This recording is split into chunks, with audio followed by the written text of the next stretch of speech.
Look, you can get mad at me for this opinion, but I think what has to be one of the most interesting things about ChatGPT has to be the fact that virtually none of you noticed that I just said ChatGPT. I didn't say ChatGPT, I said ChatGBT.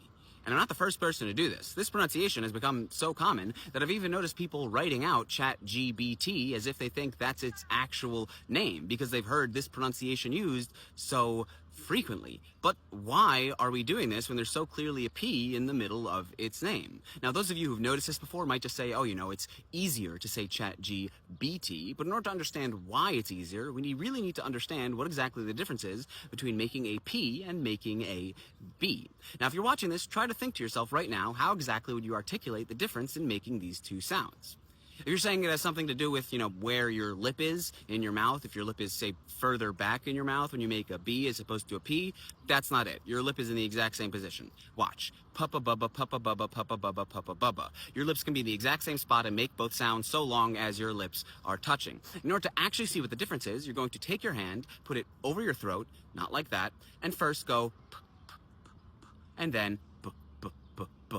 You should notice that when you make these B noises, that your vocal cords vibrate in a way that it doesn't when you make the P sounds. And that, in truth, is the only difference. B's and P's are identical in terms of the ways your mouth moves. The only difference is that B's are what we call voiced consonants, whereas P's are unvoiced consonants. And so the reason we say ChatGBT is because we're already in the middle of a voiced phrase. So it's easier just to use another voiced letter and instead say ChatGBT.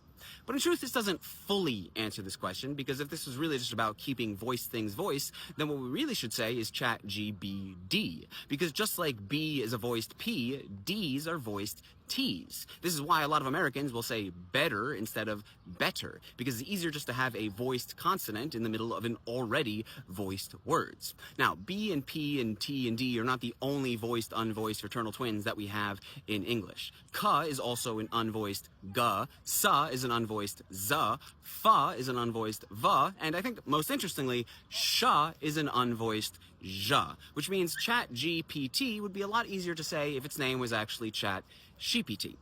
Now, understanding this can help you realize why we pronounce so many words the way we do in English. Like, why does bugs end with a Z sound, but bucks ends with an S sound? Well, it's because G is a voiced consonant, so it's easier just to follow it with a voiced Z, whereas K is an unvoiced consonant, so it's easier to follow it with an unvoiced S. If you try to say bugs, but with an S, or bucks with a Z, you'll find it is almost impossible without swapping out either the K or the G. This also explains why a lot of Arab speakers have trouble making P sounds. It actually has nothing to do with them. It's your fault, because you have no idea how to explain the difference in making these two sounds. It's not their fault, it's yours.